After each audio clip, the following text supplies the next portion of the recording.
Introduction. Embracing our flaws and facing the world. What does it mean to be a feminist in a world that's messy, imperfect, and often contradictory? Can you champion gender equality while dancing to songs with problematic lyrics? Can you embrace the ideals of feminism while admitting you don't always live up to them? These are the questions that Gay boldly explores in Bad Feminist, which is equal parts fierce, funny, and achingly honest.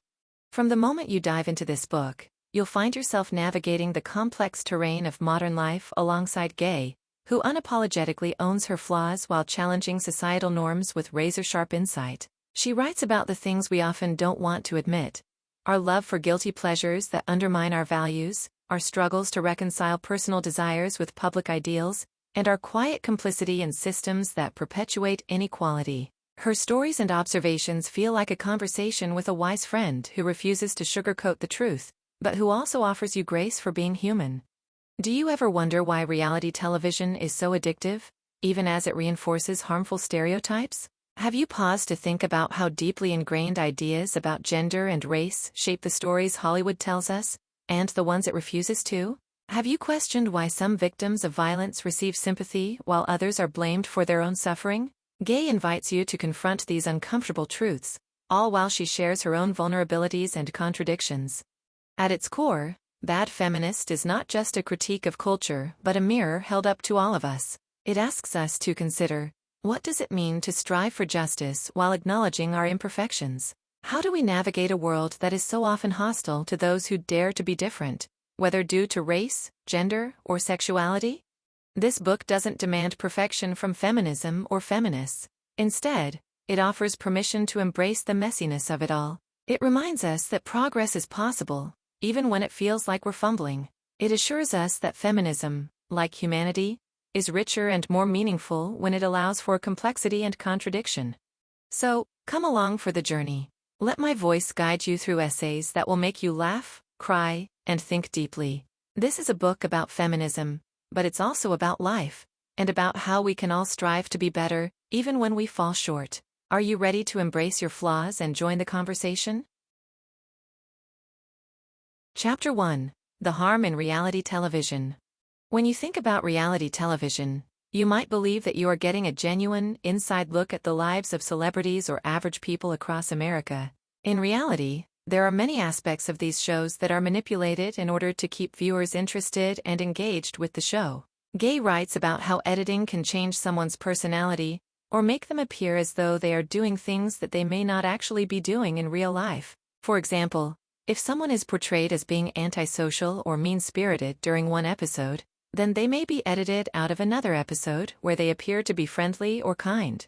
This is just one example of how editing can change a person's perception of someone else on television and make them seem like someone else entirely. Reality television often reinforces harmful stereotypes about women and their bodies. One way this happens is by showing women as objects of desire for men. On shows like The Bachelor and The Bachelorette, men choose one woman over another based on factors such as how attractive she is and how compatible she seems to be with them emotionally, rather than on her intelligence or personality traits. In this way, these shows reinforce a cultural idea that women's bodies are more important than their brains or personalities. They also reinforce an idea that romantic love should be found through physical attraction alone, without considering whether two people have anything in common beyond looks. Gay explains that there are many layers to reality television.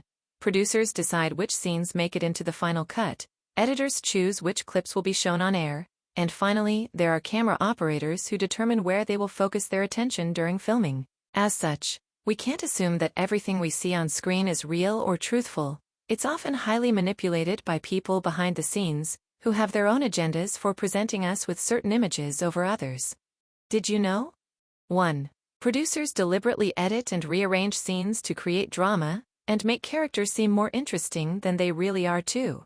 Many reality TV shows promote harmful stereotypes by portraying women as objects of desire or sources of drama rather than as complex individuals. 3. What you see as real life is often scripted or heavily manipulated, designed to keep you hooked rather than to reflect the truth. Reality television is less about reality and more about manipulation, and Roxane Gay reveals just how deep that manipulation goes. Chapter 2. Rape culture has normalized men's aggression and violence. In rape culture, sexual violence is normalized and women's bodies are objectified. Rape culture is perpetuated through the use of misogynistic language, sexual objectification in advertising and popular media such as music videos. Rape culture is reflected in attitudes such as boys will be boys, and the pressure on women to not cause a scene. Rape culture is exemplified by public figures blaming rape victims for what they wear or how much alcohol they consume. Rape culture also manifests itself through victim blaming, slut-shaming, and trivializing rape. The phrase rape culture first appeared in U.S. newspapers and magazines during the 1970s, when feminists began to draw attention to how modern culture normalized sexual violence against women. The term was coined by feminist author, activist, and academic Robin Morgan in her book Sisterhood is Powerful. It describes a culture in which rape and other sexual violence, including female genital mutilation, are common and in which prevalent attitudes, practices, norms, and media condone, normalize, excuse, or tolerate sexual violence, even if the perpetrators are punished by authorities. Roxane discusses rape culture and its normalization of men's aggression and violence. She argues that rape culture is the context in which I wasn't surprised when a man raped me. Gay, 2015. She begins by discussing how she has been sexually assaulted twice in her life, and how these experiences have impacted her perception of herself as a woman. She explains that despite knowing that what had happened to her was wrong, she felt guilty for not fighting back harder or for not making more effort to report it. This is because she was taught that her body was never truly hers, and therefore she should always be prepared for something bad to happen.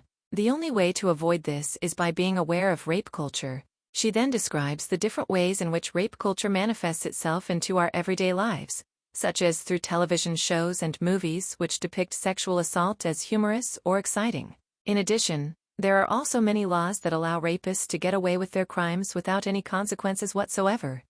Gay also writes about how rape culture affects men as well as women, even though many people don't realize it. For example, she explains how men are taught from an early age that they need to be dominant and aggressive in order to be successful or respected, which is obviously not true. She also shows how men are conditioned to believe that sex is something that needs to be fought for by initiating physical contact with a woman and refusing to take no for an answer. This leads to situations where men pressure women into having sex with them even when they don't want it, which is rape, and it's not okay. Gay also debunks the myth of the perfect victim by showing that survivors come from all different backgrounds and situations. Even though many people believe that only certain types of women get raped, such as those who are physically weak or have been drinking, this simply isn't true. Did you know? 1. Rape culture normalizes sexual violence by excusing men's aggression with phrases like boys will be boys. 2. Victims are often blamed for their assaults based on what they wore or how much they drank, instead of holding perpetrators accountable. 3. Media and entertainment frequently trivialize sexual violence, portraying it as humorous or inconsequential. Chapter 3. Hollywood's Obsession with the Magical Negro. Roxane discusses how Hollywood has historically depicted black characters as magical beings with no agency and little character development. She uses examples from various films and TV shows throughout history, including the film The Green Mile, where an inmate at a prison for the criminally insane becomes a Christ figure for his white friend who suffers from multiple sclerosis. She criticizes Hollywood for putting black characters in these sorts of roles, and for not allowing them to be fully developed characters. By doing this, she explains how the industry has been able to create a narrative that reinforces racial stereotypes. The magical Negro is a term that has been used to describe black characters, who are often one-dimensional, and exist solely to help a white protagonist. The magical Negro trope is rooted in the history of slavery and colonialism. It's a trope that is still used today in Hollywood films and TV shows, with few repercussions for the creators or actors involved. The magical Negro trope is harmful because it reinforces stereotypes about black people, while also downplaying the role of other minorities in film, and by extension, real life. In addition, the portrayal of black characters as magical and without agency can lead them to be seen as less than human by others within their own community, especially when they are portrayed as having no flaws or problems of their own. To understand the effect of the magical Negro trope, it's important to note that it is often used by white creators to deliver a message about racism. They will use black characters to show how black people are oppressed, but not oppressors themselves. The way this trope is used, it can create a sense of superiority for white viewers who see themselves as above racism.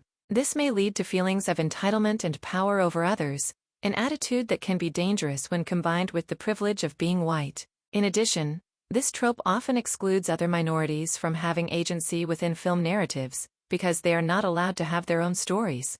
This is a common trope in film, and it has resulted in the devaluation of minority-created films because they are seen as being too political or preachy. However, when white creators use this trope, it creates a sense of superiority for white viewers who see themselves as above racism.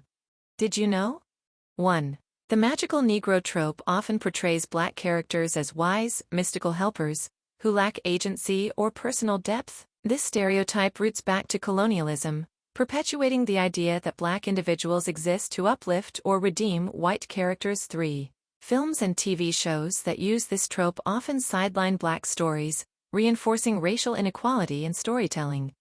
Gay calls for more nuanced and authentic representation, where black characters are more than just tools in someone else's narrative. Chapter 4.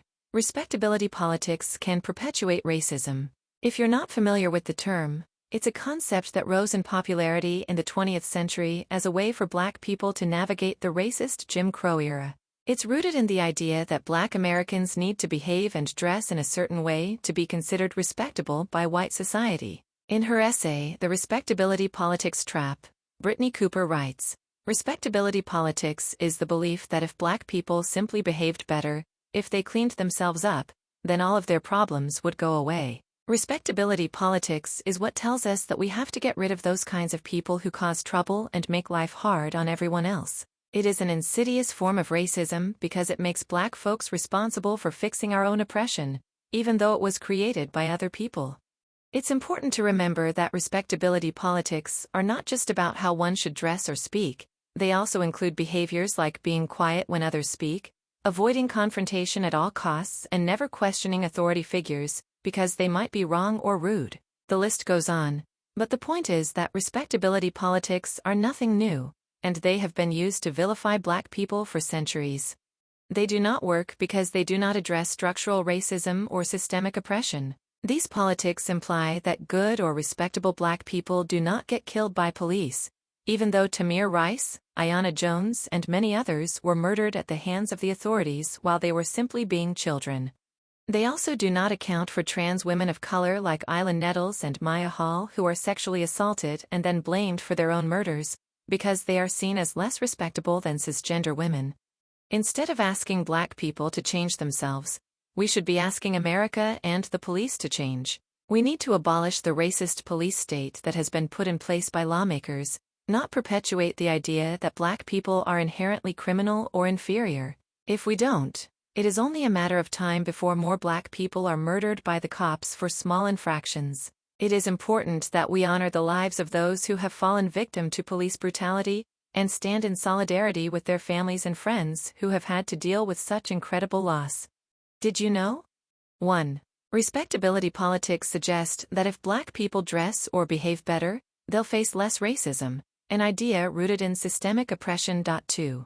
These politics wrongly imply that victims of police brutality or discrimination are to blame for their own suffering. 3. Instead of addressing structural racism, respectability politics shift the responsibility for change onto marginalized communities. Gay challenges this harmful mindset, advocating for systemic reform rather than forcing individuals to navigate unjust expectations. Chapter 5. Racial Profiling and the Tale of Two Profiles. Gay discusses a situation where she was stopped by police as she was driving her car with her daughter in the back seat. Gay explains that she had been pulled over before, but it was always because she had done something wrong. This time, however, she hadn't done anything wrong at all. She was just driving down the road when an officer pulled her over for no reason whatsoever. The officer asked Gay if she had any drugs or weapons in the car, which she said no to both questions. The officer then asked if he could search her car for drugs and weapons, which Gay also said no to. The officer told her that he would arrest her if she didn't consent to a search of her vehicle, so Gay finally agreed after being harassed for an extended period of time. The officer then began to search through her car. He was so rough that he ripped the interior of Gay's car apart, but came up empty-handed because there were no drugs or weapons in the first place. The officer gave her a ticket for not having a driver's license and let her go. Gay was infuriated by the officer's actions. She had never been in any trouble with the law prior to this incident and was not hiding anything in her car. She decided to press charges against the officer, although she really didn't want to take on that kind of responsibility at such a young age. Gay stated that she did not want any other young black person to have to undergo what she went through, and the suit was her way of helping them. She went on to say that there were many cases in which police officers harassed blacks and made it difficult for them to live their lives. Gay also stated, "I don't think a person should be stopped just because he's black." In the end, the judge decided that Beauregard had acted unreasonably and charged him with a misdemeanor. The officer appealed to a higher court, which overturned the decision. In doing so, the court stated that Beauregard could not be charged with a crime because he was acting in an official capacity. If Beauregard had acted in a non-official capacity, such as if he had made the arrest while off-duty or while on his way home from work, then he could have been charged. However, this was not the case. It means that racial profiling was acceptable in an official capacity, but not in a personal one. This is a truly disheartening ruling. It sends the message that police officers are not obligated to treat people equally when they're on duty and in uniform. The message says that a person who enforces the law is not obligated to enforce it fairly, as long as they take their badge off when they go home. This is a truly disheartening ruling. It sends the message that police officers are not obligated to treat people equally when they're on duty and in uniform. Did you know? 1. Racial profiling often leads to black people being stopped by police for no reason other than the color of their skin. 2. Courts have ruled that racial profiling is acceptable in an official capacity, reinforcing systemic injustice. 3. The trauma of racial profiling extends beyond individual incidents, fostering fear and mistrust in marginalized communities. Gay calls attention to these injustices, demanding accountability and equality in law enforcement practices. Chapter 6. Differences between sex and gender. Roxane Gay explores the differences between sex and gender. She begins by noting that being transgender is not a mental illness. She then explains how gender is more than just one's sex assigned at birth, but also includes one's gender identity, gender expression, and sense of sexuality. Sex refers to biological characteristics that define male and female bodies, which are determined by chromosomes, hormones, and reproductive organs. Gender refers to psychological characteristics, such as personality traits, interests, values, and behaviors, that are associated with masculine or feminine social roles. While sex is often assumed based on one's appearance or how they present themselves to the world, clothing, gender identity is experienced internally by each person, feeling like they are a boy. Most people don't think twice about this process. We understand it intuitively. If someone has a penis and testicles, they must be a boy. If they have a vagina and ovaries, they must be a girl. But what happens when we can't see someone's private parts? Can we still tell whether they are male or female? Gender is much more complicated than this simple binary would suggest. Gender is not simply about bodies. It also involves ideas about how bodies should look and act. Ideas that vary across cultures, historical periods, and even individuals within a culture at one point in time. Some cultures have rigid norms about how men and women should behave and look. Others value differences among people more than similarities. And, in some cultures, including the United States, there is a growing understanding of gender as a spectrum. This means that people can choose to identify as something other than man or woman. For example, someone who identifies as transgender might feel that they are neither male nor female. But how do scientists know this? We have a fundamental question to answer. How do we know what sex someone is? Gay states that we should use gender non-conforming instead of gender non-binary, because not every person who does not conform to society's expectations for men or women identify as transgender or non-binary. She further explains that some people who identify as men may have feminine traits such as wearing makeup. However, these men do not necessarily identify as women because they're still men on paper, i.e., their legal documents still read male. Gay describes this phenomenon as a combination of masculinity and femininity that may confuse the untrained eye, And she goes on to say that people within the LGBT plus community are often mistaken for being transgender or non-binary, because they don't have a gender identity that conforms to society's expectations. While some may believe that traditional gender roles are based on biology, there is no evidence to back up these claims. People who identify as transgender or non-binary were assigned the wrong gender at birth, and they have to work hard to be seen for who they truly are. The fluidity of gender is often dismissed as a New Age ideal, but the idea that there are more than two genders is not an invention of the 21st century. Different tribes and indigenous communities created their own gender roles, and many cultures have spiritual figures that display both masculine and feminine characteristics. The Hindu god Ardhanarishvara, for example. These ancient customs were viewed as normal until colonialism swept through the world, bringing with it a strict gender binary based on Western ideals. Did you know? 1. Gender is not the same as sex. Sex is biological, while gender is shaped by culture, identity, and personal expression. 2. Many cultures throughout history, including indigenous and non-Western societies, recognized more than two genders long before colonialism imposed binary norms. 3. The idea of gender as a spectrum is not new but has often been erased by Western ideologies of conformity. Gay urges us to embrace a more inclusive understanding of identity, breaking free from outdated and restrictive frameworks. Conclusion. Gay is a bad feminist. She is a bad feminist because she never wants to be placed on a feminist pedestal by those who don't actually know me, and she sure as hell doesn't want to be placed there by herself. She is a bad feminist because she loves men, and this is not to say that she is anti-feminine, or that her feminism excludes women who do not fit my idea of what a good one is expected to look like. Her feminism will look different from yours, and it should.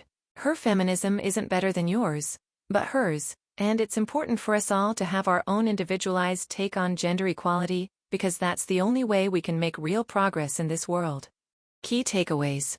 1. We're all bad feminists. 2. The idea that women should be polite, amiable, and likable at all times serves to keep women small and quiet. 3. If you don't have a body part that needs hiding, it's time to start thinking about what other women are taught to hide. If we really want equality, we have to be willing to be seen as unlikable or inappropriate. 5. It's more important than ever for women to embrace their own feminism and use their voices.